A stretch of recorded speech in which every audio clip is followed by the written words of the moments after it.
పవన్ కళ్యాణ్తో నిన్న రాత్రి ప్రముఖ English news channel CNN IBN ప్రసారం చేసిన ఇంటర్వ్యూలో రాజమౌళి మహేష్లను కార్నర్ చేస్తూ పవన్ చేసిన కామెంట్స్ మీడియాకు హాట్ టాపిక్గా మారాయి. సర్దార్ గబ్బర్ సింగ్ సినిమా విడుదల సందర్భంగా ప్రముఖ బాలీవుడ్ క్రిటిక్ మరియు విశ్లేషకుడు రాజీవ్ మసాద్ పవన్తో చేసిన ఇంటర్వ్యూలో పవర్ స్టార్ ఈ కామెంట్స్ చేశాడు. తన సినిమాలతో పాటు రాజకీయ సామాజిక అంశాలపై రాజీవ్ మసాద్ అడిగిన అనేక ప్రశ్నలకు పవన్ చాలా లోతైన సమాధానాలు ఇచ్చాడు. దేశంలో చాలా సమస్యలు ఉంటే రోహిత్ వేముల విషయాన్ని రాజకీయ పార్టీలు ఎందుకు హైలైట్ చేస్తున్నాయని పవన్ ఈ ఇంటర్వ్యూలో రాజకీయ నాయకులను టార్గెట్ చేస్తూ ప్రశ్నించాడు. రోహిత్ వేముల సంఘటన విద్యార్థుల సమస్య మాత్రమే అని అంటూ ఇందులో రాజకీయ నాయకులు ఎందుకు కలగజేసుకున్నారో తనకు అర్థం కాలేదు అని షాకింగ్ కామెంట్స్ చేశాడు. ఇదే సందర్భంలో బాలీవుడ్ టాప్ హీరో అమీర్ ఖాన్ చేసిన అసహనం కామెంట్స్ గురించి మాట్లాడుతూ ఆ మాటను జనరలైజ్ చేయడం సరికాదని ప్రకటన చేసి పారిపోవడం అమీర్ ఖాన్ స్థాయికి తగని విషయం అంటూ షాకింగ్ కామెంట్స్ చేశాడు పవన్.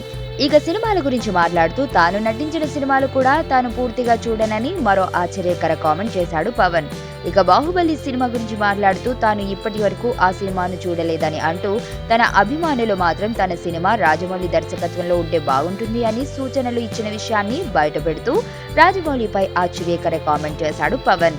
కొందరితో సినిమాలు తీయాలంటే ప్లాన్తో జరగదు అని అంటూ అది అనుకోకుండా జరగాల్సిందే అని భావయుక్తంగా రాజమౌళితో తన సినిమాపై ఆశ్చర్యకర కామెంట్స్ చేశాడు పవన్ కళ్యాణ్.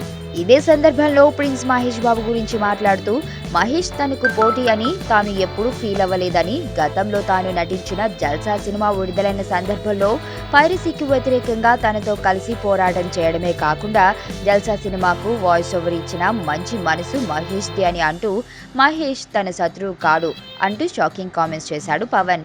తాను జాతీయ స్థాయిలో పేరుగాంచిన దర్శకుల సినిమాలో నటించాలని తనకు కోరిక ఉన్న టాప్ డైరెక్టర్స్తో అవకాశాల కోసం ప్రయత్నించడం తనకు అలవాటు లేదు అని అంటూ పవన్ తనలోని ఆత్మాభిమానాన్ని మరోసారి బయటపెట్టాడు. అయితే రాజమౌళిని కార్నర్ చేస్తూ పవన్ ఈ కామెంట్స్ ఎందుకు చేశాడు అన్నది ప్రస్తుతానికి సమాధానం లేని ప్రశ్న. కలూరి సింతామణి నా పేరంటే తెలియనోళ్ళు లేరే జాని, వయసు లెక్క సీక్రెటు గాని నన్నడగ మాక అంటాంది జారేవుని.